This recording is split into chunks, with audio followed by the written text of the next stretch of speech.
So I'm a public school teacher in South Carolina. I'm making money. I make $32,000, which is not great for paying back loans or car payments, anything. And there's recently a state mandate to raise pay to $35,000, so $3,000 raise, call it. The state does not fully fund education, so that's coming out of my school district's budget, which means that my school district is $1.5 million in debt, which means that we have to cut mental health services for students, and we also have to cut SROs in schools, and a slew of other smaller class sizes, all of that. So what is a way that you, as president, and also the federal government can hold states accountable to fully fund education?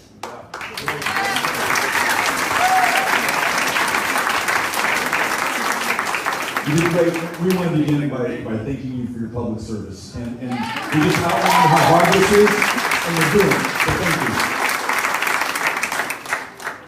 Here's some ways that we can help school districts and the local property taxpayer to fund teacher salaries and public educator salaries, commensurate with the value and the need, and then ensure that you stay in this profession, not just through the first 5 years, but through your working life. Allow you to answer that call. It caused you to not take something that would pay higher or be easier, but to answer that call to public service.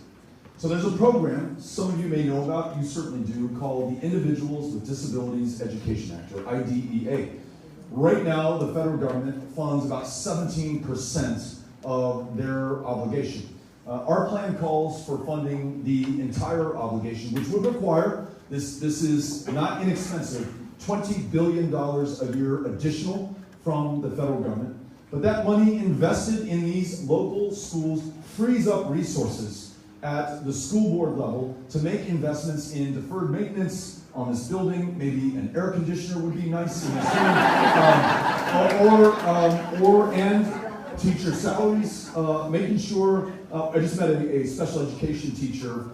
Thank you for doing that work. My sister was in special education. We saw how hard her teachers worked and how tough it was when the class size was 30 or 35 kids in that classroom. There should have been 10 or 15 kids in that classroom getting some individualized instruction, but there just weren't the resources at that level. So a federal investment, and I love the way that you pose the question.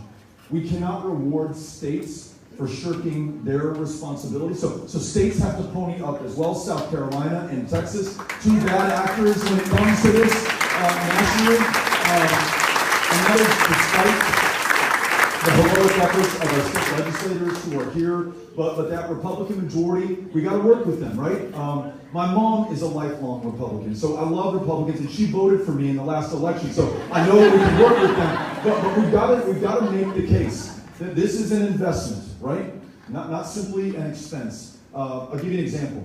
If we extended education universally to pre-K, so it began not when you're 4 or 5, when you may already be 10 months behind in reading comprehension on the first day of kindergarten, but move back to 3 or 4 for pre-K universally, again, not an inexpensive proposition, but for every $1 we invest, we get $9 back in terms of economic growth in this country. So let's make that investment in people, in neighborhoods, in communities, and schools. I will make sure as president that we have your back and that we follow your inspiration and your guidance. Thank you for your public service. Thank you.